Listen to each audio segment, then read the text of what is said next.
caritas de distintas cosas y armar todo un relato, una fantasía, que un niño que no adquirió esa capacidad. ¿Se entiende? Bien. Eso nos habla de la experiencia cognitiva de ese niño, pero también nos habla del nivel de la fantasía de ese niño. Digo, ¿qué quiere decir? El juego viene a desarrollar la capacidad de fantasear de ese niño, que es sumamente importante, es la capacidad de fantasear y de imaginar y de crear y de flexibilizar nuestra mente que vamos a tener de adultos.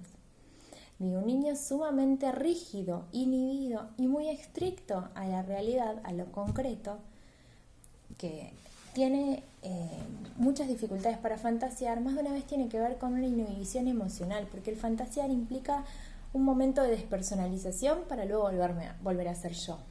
Digo, el ser Superman, el jugar a ser Superman, no es ser Superman. ¿Me siguen? Digo, es jugar a que puedo ser y después dejar de serlo. Puedo ser la bruja mala y después dejar de serla, ¿sí? O la princesa encantada, qué sé yo. Puedo jugar a hacer diferentes cosas y después volver a ser yo. Yo me acuerdo de haber tenido una pacientita que, bueno, por toda su historia personal, un hecho puntual que sucede en el jardín, una maestra que fallece, ella empieza a no querer separarse más de su mamá. Que aparecen miedos, digo, miedos totalmente lógicos. Si quieren ubicarla en tiempos, estábamos en el momento de casi de finales del Edipo, porque ella estaba haciendo este proceso de separación, había terminado el jardín, había empezado primer grado, y lo que me dice es, no quiero ser grande. Yo no quiero ser grande, me dice ella. Ella tenía toda una cuestión en relación a las princesas de Disney. Y estas princesas de Disney que eran idílicas, y eran lindas, y eran buenas. Digo, vieron que las princesas son extremos. Digo, hoy por hoy están las antiprincesas y la verdad que flexibilizan un montón estas lógicas. Pero las princesas de las que ella me hablaba eran las princesas que eran idílicas, digamos, eran perfectas. Esta niña, hermosa, divina en su modo de expresarse, digamos, con muchísimo miedo, en la primera sesión no quiere que se vaya la mamá. La mamá la empieza a tironear, que se tiene que ir. Le digo, no, a ver, si ella no quiere, no pasa nada. Y le propongo que juguemos las tres. Una mamá que a su vez se sentía muy culpable por su primera hija, porque en su primer embarazo, ella cuando queda embarazada, el marido pierde el trabajo. Ella había conseguido un buen trabajo y entonces con lo cual su idea de hacer una licencia más extendida y de dejar de trabajar progresivamente porque él tenía un buen trabajo, época de 2001, donde él pierde el trabajo para que se ubiquen en tiempos, la realidad es que dice, no puedo. Con lo cual dice, a mí me cayó la ficha de que yo casi no estaba en mi casa, ella una abogada, muy buena mamá, digo, muy atenta, ambos padres sumamente afectuosos, sumamente comprensivos, recontra preocupados por sus hijas, digamos, de una familia muy constituida. Esta nena tenía una problemática y una sintomatología de ese momento de que algo se había despertado. A su vez, también tenía que ver con la historia familiar del papá. Bueno, ella me dice, a mí me cae la ficha cuando ella es grande, cuando la primera hija es grande, y me dice, vos sos mi segunda mamá. Mi primera mamá es mi abuela paterna, bisabuela en realidad, pero bueno, para no enredarlos, abuela paterna. Con lo cual dice ella, bueno, la realidad es que eso me partió. Él había empezado a conseguir un trabajo, entonces ella decide dejar de trabajar. Y cuando nace la segunda hija, la situación se vuelve a complicar, el papá otra vez, no sé si vuelve a perder el trabajo o alguna situación pasa, ella tiene que volver a trabajar, pero pide la condición de trabajar desde la casa. Como era abogada, había muchas cosas, creo que iba 2 veces por semana, era abogada, era docente en la UBA, digo, un carrerón tenía la mina. Deja unos días por semana de ir. Solo va 2 veces por semana. Y ella organiza para ir las 2 veces por semana que la niña estaba durmiendo para que no le hiciera falta. Digo, bueno, hubo que trabajar un montón con esa mamá que se relajara, que la nena estaba en posibilidades de que ella volviera a trabajar, porque ella salía a trabajar exactamente cuando la nena entraba a la escuela y volvía exactamente cuando volvía a la escuela. Digo, para no faltarle. Con lo cual lo que hubo que empezar a trabajar es que no tenía que tener miedo de que iba a desaparecer, de que lo que había pasado fueron circunstancias de la vida, no fue una cuestión de decisión, que ella había estado presente. Digo, desculpabilizar un montón a esa mamá que también cargaba con toda su historia familiar compleja, ¿no? Y un papá que también. Ambos muy presentes en el tratamiento, con mucha intención de querer avanzar y de querer ver qué era lo que le pasaba a esta nena. Bueno, la nena empieza a jugar, empezamos a jugar, me empieza a decir, no, este juego es de nene, este juego no puedo jugar porque las princesas no juegan este juego. Y le digo, mira, yo soy nena y yo juego a este juego y a mí me re divierte y yo juego con los nenes también. ¿Cuál es el problema de jugar con nenes o jugar con nenas? Le dije, bueno. Y empezamos a aflojar y sus miedos empezaron a mermar. Y lo que ella empezamos a elaborar con la mamá, con esta cuestión de poder incluir que se vaya y que venga. Y creo que a la primera sesión, al ratito que le dije, mira, ¿no te parece que si le decimos a mamá que vaya hasta adelante, que firme los papeles? En ese momento yo trabajaba en un consultorio que tenían múltiples consultorios, tenían que presentar cosas por obra social, entonces tenían que llenar papeles. Bueno, ¿no te parece que la mandemos un ratito a mamá ya y nosotras nos ponemos a dibujar y le hacemos un dibujo? Bueno, entonces la nena empieza a elaborar a partir del dibujo. La realidad es que, ¿qué les quiero explicar? A través del juego empezamos a trabajar todas estas cuestiones muy ligadas a un género muy, muy estructurado, pero que encerraban este miedo a perder a esa mamá. En el jardín habían trabajado muy mal este tema, entonces habían quedado todos los nenes muy sugestionados.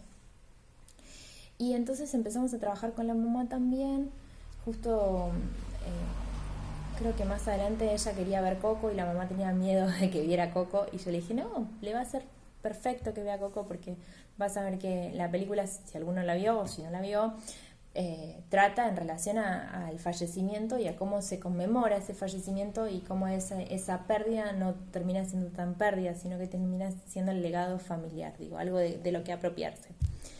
Le dije que me parecía que estaba buenísimo para trabajar un montón de la historia familiar y donde ella puede empezar a preguntar por los fallecimientos de sus abuelos, por los fallecimientos de sus abuelas, por mucha gente que había fallecido en la familia que había quedado también con duelos congelados y que esos miedos, que es propio de la infancia, no se pudieron haber tramitado.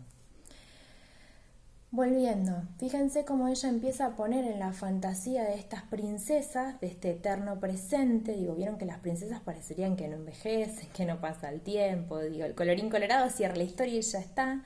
Empezamos a poder jugar con otras cosas y ella empieza a poder interesarse un montón en Pokémon. Llega a interesarse, me dice, ¿por qué esos tienen superpoderes? Y se transforman y cambian, me dice. Y no pasa nada si cambian, me dijo. La verdad que fue fantástico. Luego de ese tiempo, fueron, no sé si llegaron a 7, 8 meses. Yo le di el alta porque ella estaba en perfectas condiciones. La realidad es que había superado este momento crítico. Volvió a los papás al año y pico, volvieron a preguntarme porque estaban con unas dudas porque no se quería poner los brackets y había que ponerse los brackets y hacía también unos escándalos barbos. La realidad es que trabajé un poco con la nena, pero le dije, la realidad es que denle tiempo, háblenlo de otra manera, llévenlo a otra profesional porque había sido un poco duro en su modo de tratar de negociar con un niño y no fue necesario retomar tratamiento. Ella tenía los recursos y la familia tenía los recursos. Uno no tiene que, como dice uno de los textos que van a leer, pasivizar a la familia, sino darle las herramientas a lo Vygotsky para que puedan acceder a esa zona de desarrollo próximo, para que puedan acceder a nuevas potencialidades. Pero es interesante pensar el juego como una experiencia. Y en cuanto digo experiencia, digo que deja marcas, construye cuerpo. ¿Por qué construye cuerpo? Porque ese cuerpo que se necesita para agarrar los objetos, ese cuerpo que se necesita para hacer los laleos o imitar los sonidos de los animales, o a veces jugar con un caramelo dentro de la boca, hacer burbujas, soplar, todos esos juegos implican poner un cuerpo, empezar a marcarlo, empezar a hacerlo. Ustedes piensen que un niño llega con toda esta cuestión de un manojo, digamos, de instintos, decimos nosotros. Pero ese cuerpo hay que apropiárselo. Por eso vamos a ver que en las patologías más graves, los cuerpos por sí solos, al verlos, los vamos a ver que son como desvitalizados, que no tienen energía, que no tienen plasticidad, que son muy rígidos, más de una vez. Recuerdo haber trabajado con un nene con una discapacidad muy grave, un nene chiquito era, creo que tenía 5, y lo que encontraba, vieron cuando yo les decía esta cuestión del desorden a nivel de lo sensorial, no era un juego, sino era una descarga a través de la masturbación, y se tocaba absolutamente todo el tiempo. Pero vieron que yo les decía la semana pasada que es normal la masturbación en los chicos más chicos por esta cuestión de que se están explorando el cuerpo. La realidad es que eso sí, pero cuando está contextuada, cuando está en un momento, cuando está regulada, cuando esto puede tener un corte. En este nene era todo el tiempo buscar la manera de poder acostarse en el piso para hacer este movimiento. A su vez, sus manos solo podían rajunear o se rajuneaba y rajuneaba al otro. Lo que empezamos a jugar, o mi intención fue empezar a jugar con él, a que esas manos acariciaban, que esas manos no lo lastimaban, que esas manos se podían tocar distintas texturas. Digo, la experimentación que era propia de un sensorio motor, que empieza a experimentar distintas texturas y empieza a ver cómo usar esas manos. Digo, vieron que los nenes a veces te quieren dar un beso y te clavan los dientes o te pegan fuerte. ¿Por qué? Porque todavía no tienen un dominio del cuerpo. Te quieren agarrar y a veces agarran con mucha fuerza. Y otras veces aprenden, vieron cuando uno les dice, por lo menos con mi nene, la experiencia con el perro es hacer el lindo, no le tironees. Y cada tanto se le va una intención de tironearle al perro, digo, porque está experimentando con esas manos. Pero es un modo de irle enseñando que esas manos no solo sirven para rajunear, ni para lastimarse. Digo, ese nene cuando algo le decía a uno que no, porque se iba a lastimar, digo, uno construye un límite porque tiene que ver con una cuestión de cuidado. Y eso también está bueno transmitírselo a los padres, que uno cuando pone un límite de esto no, es por algo, porque se pueden lastimar, porque se pueden quemar, porque se pueden romper y se pueden lastimar. Digo, uno es para protegerlos, no es desde otro lugar. Con lo cual, lo que había que enseñar a este nene es que esas manos no solo servían para descargar enojos, sino que esas manos servían para que ese enojo se descargara de otra manera, se pudiera metabolizar de otra manera. Los chicos en el juego metabolizan estas cuestiones. Nos pasa como experiencia de los adultos, más de una vez la necesidad de hacer algo lúdico para descargar las tensiones. ¿Vieron? Que nos pasa de, la verdad que con esto me maté de risa y se me fueron todas la mala onda que tenía en el día. Digo, bueno, a ver, se nos han imaginado en esta cuarentena, hemos hecho un millón de cosas, cada uno sublima para el lado que le parece, que es también otro mecanismo donde pone en juego lo lúdico, pero digo, el TikTok, todas estas experiencias de a veces de los desafíos, tienen que ver con una cuestión de poner en un momento angustiante algo del orden de lo lúdico para reducir la tensión que se produce en el aparato psíquico. Entonces, piensa en el juego desde ese lugar. Un primer síntoma que uno tiene que tener con un niño es si juega o no juega. ¿Y de qué manera juega? ¿Cómo pone el juego? Me acuerdo de con niños que son muy ansiosos o que tienen esta cuestión muy de no poder esperar, construir la categoría del 1, 2, 3 va, cuando uno juega en una carrera, o el armado de reglas, o no. Si no hay una regla, yo no juego porque a mí no me gusta jugar así, me enojo. Más de una vez fingir que uno se enoja, no desde una manera adulta, sino de una manera de un niño. Digo, no, si yo no juego más porque eso es tramposo. Digo, alguna cuestión de estas a veces sirve para el niño poder pensar cuál es el deseo de jugar con el otro y cómo el otro se siente cuando juega con él. Y nos da pautas de muchas cosas de lo que a este niño lo angustian, le suceden, le pasan. Yo les contaba el otro día de un tratamiento que tuve que hacer en un hogar de niños. La realidad es que el tratamiento tenía como pauta que este niño recordara la fecha de nacimiento como fecha de cumpleaños y que recordara que pudiera escribir su nombre, creo que eran. Eran 2 pautas que eran como muy estructurantes, si uno las piensa, digo, saber cuándo uno nace y cuál es y cómo es tu nombre, cómo... que tengo una firma, era eso. Él tenía 13 años, ahora debe tener como 20, no sé, o más. Y tenía 13 años, había pasado por varios hogares y lo primero que pido es si me podían dar un contacto con el legajo de ese nene. Cuando me encuentro con el legajo me encuentro una carta de la mamá. Había como 2, 3 cartas. La realidad es que no tenía ninguna fecha. La letra era una letra de alguien que tenía lectoescritura, digamos, que lo había escrito ella, no que se lo habían hecho, a veces se las hacen escribir. Muy desordenado el discurso, eso nos hablaba bastante de la desorganización en la que vivía ese chico también, digamos. Pero transmitía algo así como: yo no lo puedo sostener, yo no lo puedo acompañar. Creo que las palabras textuales es: yo no lo puedo soportar. ¿Vieron cuando yo le decía al otro como sostén? Cuando yo leía esas palabras, la realidad es que fue bastante impactante. La mamá venía cada 15 días a verlo. Eso había implicado que ese nene nunca podía haber sido dado en adopción.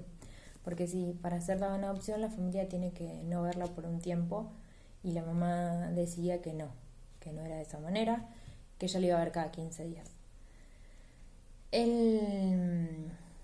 Uno lo veía en su aspecto y parecía más chiquito de la edad que tenía, más allá de que era muy alto, corporalmente, las facciones, el modo de dirigirse. Tenía un problema en el habla, que yo sugerí que iniciara un tratamiento fonoaudiológico. Él al momento no tenía psicóloga. Yo iba por 3 meses, era una pasantía de un curso de posgrado. No era mucho más. La realidad es que más de una vez cuando iba, él se quedaba mudo, pero no me dejaba ir. Y si yo le decía: bueno, terminamos acá, volvé a tu espacio, digo, nosotros teníamos un espacio que nos habían armado en una oficina, le proponía juegos, le proponía cosas, y la realidad es que, chicos, bollaba totalmente. Propuse 1.000.000 de cosas, llevé un montón de cosas. Lo único que a él le interesaba era que quería robarme plata. Entonces buscaba la manera de: ¿tenés plata? ¿Y qué me trajiste para dar? Y bueno, entonces yo le empecé a preguntar qué le gustaría que le trajera. Y él, su insistencia venía en 2 puntos. Una era, si yo decía: bueno, terminamos acá, andá, porque eran momentos de silencio absoluto, Él con la cabeza agacha, no me miraba, y yo tratando de hablarle, no le entraba una palabra. Le decía: bueno, me tengo que ir. Ahí me acordé. El tema venía así. Yo llegaba a la sesión, ya me acordé por qué él le bajaba la cabeza. Me hicieron acordar. Yo llegaba a la sesión, le decía que bueno, que le había traído para jugar, que había un montón de juguetes ahí, de juegos de mesa había, y juguetes. Y yo a veces llevaba mucho de las cosas que son plásticas, porque la realidad es que más de una vez construir juntos dibujos, producciones, es una manera de jugar desde otro lugar, y era una manera de conocernos y de crear algo. Bueno, traía fibrones, traía cosas y qué sé yo, y él me decía: vamos a la plaza. No, la realidad es que yo no podía salir con él a la plaza. Imagínense que yo no lo conocía, que eran mis primeras experiencias de terapeuta, tal vez hoy me animaría de otra manera, y que era un menor de edad. Yo no podía salir con alguien que no era...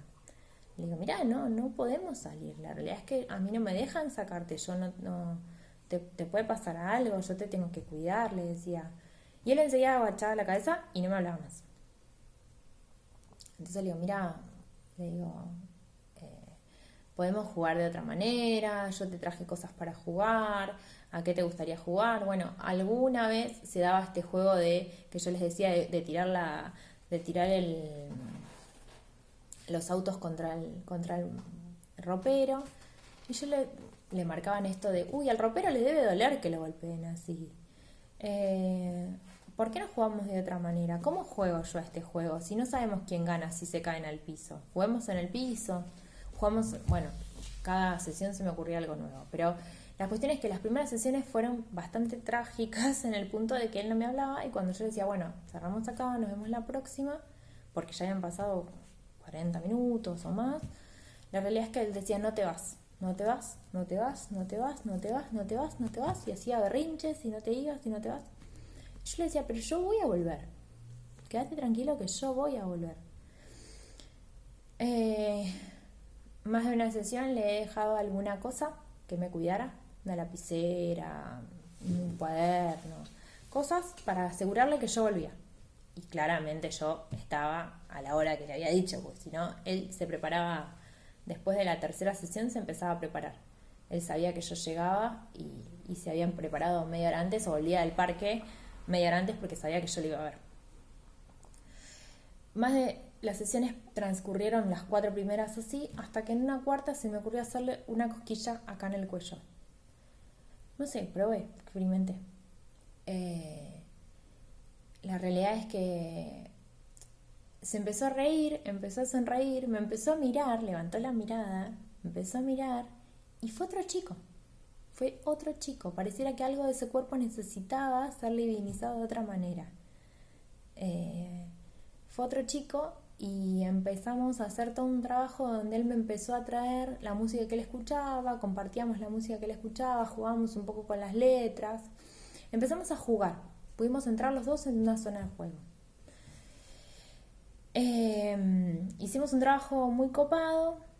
Yo después había acordado con él que como era el momento de la merienda, le traía lo que él quisiera merendar, y entonces él me decía qué galletitas quería y yo empecé a traerle las galletitas que él quería, hasta que cuando llegamos al final de las sesiones yo le pedí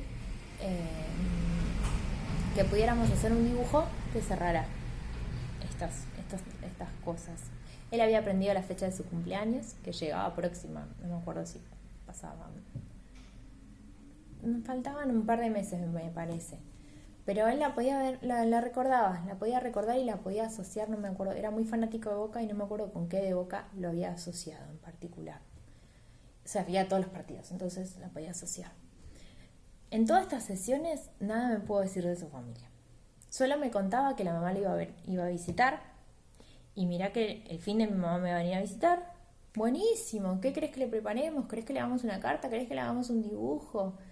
Digo, y la mamá no venía y él me decía que sí había venido. Y a mí desde el hogar me habían contado que no había venido y que le había quedado llorando y se desbordaba emocionalmente y empezaba, que era lo que a mí me preocupaba en los momentos en que me decía, no te vayas, porque se ponía contra la pared y empezaba a patear las paredes. Digo, una situación compleja, había que bajarlo. Mirá, yo me voy a ir, pero voy a volver, tengo que irme porque tengo un tiempo y vos tenés otras actividades que hacer y te esperan en otros lados. Bueno, la cuestión es que él cambió un montón su actitud con sus compañeros porque no soportaba un no. No tenía lectoescritura, de nene. Empezó a armar su firma porque yo le dije que él ya era grande y que como él era grande había cosas que tenía que poder firmarlas. Entonces empezamos a hacer acuerdos de juegos y de que íbamos a jugar este juego, y en un cuaderno que teníamos en común que íbamos a jugar la semana que viene. A veces se cumplía, otras veces no, pero era para ver qué tenía que traer yo la semana que viene. Entonces él se aseguraba que yo volviera. ¿Qué le pasaba a este chico? Tenía terror a que quien lo veía a la semana siguiente no lo volviera a ver, porque no se había construido eso que ustedes dicen, el apego seguro. Digo, era un apego ultra inseguro, un apego donde no existía esa figura se desarmaba. Cuando llegamos a la última sesión, construimos una casa, porque él propone hacer una casa con cartón, yo había llevado los cartones, y lo que él le pone es su nombre, ¿vieron un techo de 2 aguas? Su nombre, y del otro lado me dice, y acá te escribí tu nombre. Y cuando yo leo, no era mi nombre, decía mamá. Digo, yo no soy tu mamá. Sí, estoy acá para acompañarte, para ayudarte, pero yo no soy tu mamá. Vos tenés una mamá que bueno, y tenés un montón de otra gente acá que te quiere, ¿viste? Y entonces le empiezo a nombrar los que eran sus orientadores, que eran sus figuras de apego. Pero fíjense como a través del juego él pudo elaborar, por lo menos en mi figura, algo más cercano a lo que era una figura de apego. Alguien que venía, alguien que estaba, alguien que se preocupaba, lo cual no fue sin angustia para él y para mí, porque puedo confesarles de que también volvía bastante angustiada de las sesiones, más de una vez sin saber qué hacer, porque me tenía que ir con el temor de que no sabía cómo él podía quedar. Digo, si él después podía ir a hacer alguna situación de enfrentamiento con sus compañeros. La realidad es que me iba bastante preocupada. Más cuando uno arranca en la clínica, digo, ¿no? Que uno tiene otras herramientas que no sabe, incertidumbres, miedos, digo, poca experiencia. Hoy por hoy tal vez lo pensaría de otra manera, pero en ese momento fue eso. Pero es como para que pensemos todo el lugar que tiene el juego de constitutivo, cómo a través del juego uno puede ir llevando a este niño a alcanzar ciertos recorridos, a alcanzar ciertas elaboraciones, a producir esta idea de que hay otros que lo pueden querer y que pueden querer venir a verlo y que él puede esperar. Cuando cerramos, yo por lo general cuando doy altas o cuando cierro con los pacientes, les hago un regalo. Pero este regalo no tiene que ver con un lugar de compensación, como funcionaría en otros espacios, sino con una cuestión de cierre y de que deje alguna marca. Mi intención es dejar alguna marca. En este caso el regalo que yo le hice a él era muy religioso y bueno, y él siempre me nombraba esto de lo religioso y era postero y me había dicho que se le había roto el rosario, que era el que le daba seguridad, era su amuleto de la suerte, con lo cual yo le compro un rosario de Boca y lo otro que le compro es una lapicera de Boca y le digo que con esta lapicera él tiene que empezar a escribir y a firmar con nombre propio. Porque esta firma va a ser la marca que él va a dejar en lo próximo que él vaya a ir decidiendo en su vida. La realidad es que me dijo, ¿qué? ¿Me ves más grande? Y le digo, sí, creciste en este tiempo. Bueno, cerramos las sesiones, la realidad es que fue muy corta, no había posibilidad tampoco de abrir mucho porque uno tiene que tener en consideración cuánto tiempo tiene. Y eso se los digo también para el tratamiento con otros sociales que a veces tienen cantidad de sesiones limitadas. ¿Qué pasó también con el dibujo? Y por esto quiero ir yendo a lo que es también importante pensar en el dibujo. Que el dibujo también nos habla del cuerpo del sujeto, también nos habla de cómo está constituido ese cuerpo del sujeto. ¿Eso quiere decir que dibuje lindo, dibuje feo? No. Sino en el estilo en el que dibuja, cómo va a dibujar, cómo toma la hoja. Digo, no es lo mismo alguien que dibuja saliéndose de los límites que alguien que dibuja hiper chiquitito. ¿Se entiende? Digo, el dibujo va a hablar del sujeto y uno lo que tiene que ver cuando mira un dibujo es la gestalt del dibujo, es decir, ese dibujo, ¿qué impresión me da? No sobreinterpretarlo. Digo, no porque el padre está de tal lado va a hacer tal cosa, no sobreinterpretemos. Veamos en la gestalt del dibujo qué impresión es la primera que nos da. ¿Qué pasa cuando está dibujando? ¿Borra muchas veces? Digo, yo tenía un paciente que no quería dibujar libremente, él copiaba. Todo el tiempo copiaba. Ya les voy a contar alguna otra situación ahora cuando veamos la atención. O tenía un paciente que en el momento en que se le manchó con témpera un espacio que él no quería que se manchara, se enojó y lo rompió todo, un dibujo que era precioso. Digo, ¿cuál es la estructura y la rigidez de ese niño? ¿Qué le pasa a este niño con aquello que no es perfecto? Y el juego y el dibujo están muy emparentados, si ustedes ven. Digo, también puede funcionar como un juego ese dibujo. ¿Qué es lo que está queriendo poner en escena? ¿Por qué dibuja un niño? Digo, un niño dibuja también para poner en papel, dejar marcas de algo que también quiere tramitar o quiere dejar. Cuando un niño nos hace un dibujo, más de una vez también es para, de alguna manera, para hacer más sólida esa relación, para mostrarle, mira cuánto afecto te tengo, no me vayas a fallar. Digo, de alguna manera tiene que ver con esto del regalo. Vieron que yo les decía este regalo como demanda de amor, como enlace y vínculo. Tenemos que ver qué son las marcas que insisten, qué se repiten en los distintos dibujos. Este niño dibuja siempre esto. ¿Por qué dibuja siempre esto? ¿Por qué lo dibuja de esta manera? ¿Qué relato puede armar respecto a este dibujo? Y consideremos también las edades. Digo, un niño de 2 años va a hacer lo que se llama mamarracho, y un niño de 5 va a hacer un dibujo tal vez con un relato. ¿Sí? Son dibujos distintos, porque son edades distintas y porque son motricidades también distintas. Pues consideremos eso. Digo, el mamarracho es tan importante como el otro dibujo. En lo que se llama mamarracho, garabato o magma, lo suelen decir algunos autores psicoanalíticos, tienen que ver con este modo de ir construyendo este cuerpo que en un principio parecería que es como un mamarracho, como esta cuestión de que no parecería que tiene cabeza, pies, manos. El niño progresivamente va a ir estableciendo figuras y va a ir determinando separaciones en esas figuras y un relato cada vez más estable. Primero va a ser una cosa y el rato va a ser otra, y después va a ser eso, acá, mañana, pasado, el niño le va a poder dar un sentido. Más de una vez tienen que reproducir escenas que vivenciaron, escenas que vivieron. Fíjense que tiene que ver con este juego. Entonces, con lo cual lo que voy a ver es qué se repite, qué insiste. Con respecto a los juegos de la pantalla, la realidad es que no hay que estar ni a favor ni en contra. Hay que ver qué le pasa al sujeto. El problema, además de una vez del juego de la pantalla, es que deja al sujeto como un pasivo. No lo pone al sujeto en una cuestión de producción, de armado, de creación, sino es más en la cuestión más autoerótica del desgaste pulsional y de la compulsión que implica esa pantalla de querer verla por la atracción que genera. Entonces hay que ver cómo se regula esta pantalla y cómo es el juego de este niño en otros espacios también, si este niño puede jugar o no en otros espacios. Digo, yo les explicaba, el año pasado tuve un posgrado y trabajábamos con mis compañeras de que yo en el consultorio no tengo ni la Wii, ni la Play, ni ninguna de esas. Sin embargo, los chicos dibujan, se enganchan con juegos de mesa que eran míos, con lo cual tienen como 20 años, y se enganchan. Yo tengo y cuando yo les decía el otro día lo del género, me acordé, yo tengo una casita de Barbie que era mía, porque uno va armando el consultorio con lo que uno va quedando de su infancia y de las infancias cercanas, más de una vez. Y los nenes, van y juegan como una casa. Y se redivierten jugando con esa casa. Y juegan con muñequitos que son ratones, que son papás y son mamás, y son tíos y son abuelos, y son superhéroes, y son fantasmas, y son ratones, o son Snoopys, o son, no sé, qué sé yo, caballos. Y son todos personajes. Y sin embargo, fijémonos cómo la ficción de los niños permiten desestructurarnos de esta realidad. No se trata de que un ratón y una chanchita no pueden ser familia. Son familia, porque se estructuran de esa manera, y eso habla de la lógica de estos chicos. Y en el juego ver qué insiste. No cuestionarlo, no sobreinterpretarlo. Los chicos no entienden las interpretaciones, sino jugar, y de jugando uno va interviniendo, tal vez. Digo, a ustedes les va a pasar que va a haber juegos que tienen que ver con que, bueno, juguemos, no sé, a hacer burbujas.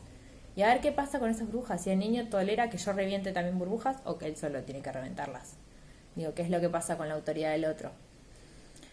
Bien, acorto acá y vamos a los periodos sensorio-motor. Periodo sensorio-motor, qué mal que estoy. A los periodos preoperatorios, ¿sí? Y a la función semiótica. Perdonen, disculpen el fallido.